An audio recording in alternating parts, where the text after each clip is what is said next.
Hello views, welcome to DJMS Tamil channel. Siragadikka Aasai சீரியலுக்கான upcoming எபிசோட்ல மீனா வந்து எல்லாரையும் சாப்பிட கூப்பிட வரமா முத்து எங்க அப்படின்னு அண்ணாமலை கேட்க, அப்புறம் மனோஜும் வராரு. மனோஜ் உன்னோட வேலை என்னதான் ஆச்சு அப்படின்னு கேட்க, அதான் சொன்னேன்ப்பா கனடா போகணும் அப்படின்னு சொல்லிட்டு, அதுதான் அதிகமான காசு ஆகுமேடா அப்படின்னு சொல்ல அப்பா அதெல்லாம் அவங்க மலேசியால இருந்து வர மாமனார் கொண்டு வருவார் அப்படின்னு முத்து கலாய். அதுக்கப்புறம் ரோகிணி என்ன சொல்ல வராங்களோ அதை முத்துவே வந்து சொல்லி காட்டுறாரு.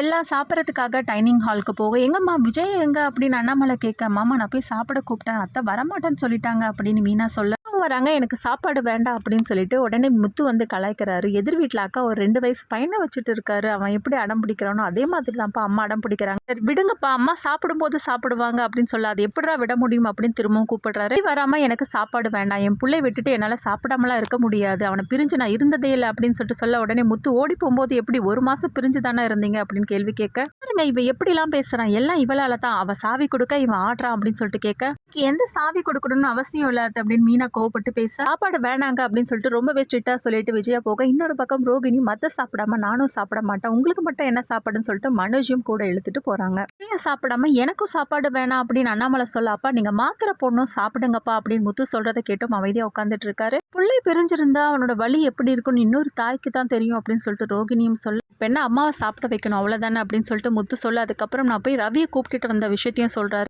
நீ போய் கூப்பிட்டியா அப்படின்னு கேட்க, ஆமா ஸ்ருதி வராம வரமாட்டேன்னு சொல்லிட்டான் அவன் அப்படின்னு சொல்லிட்டு சொல்றாங்க.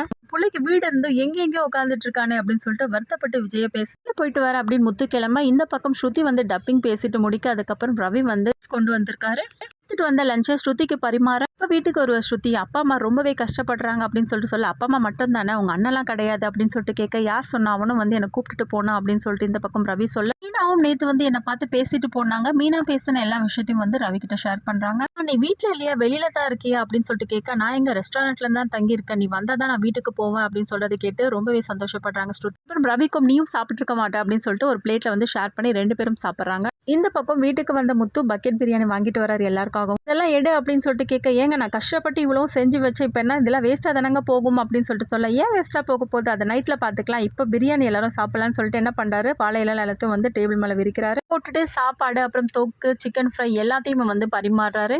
எல்லாருக்கும் வந்து பிரியாணி வாசனையில எல்லாருக்கும் சாப்பிடணும் போல எண்ணம் வந்திருக்கு. இன்னைக்கான எபிசோடையும் வந்து முடிச்சிருக்காங்க.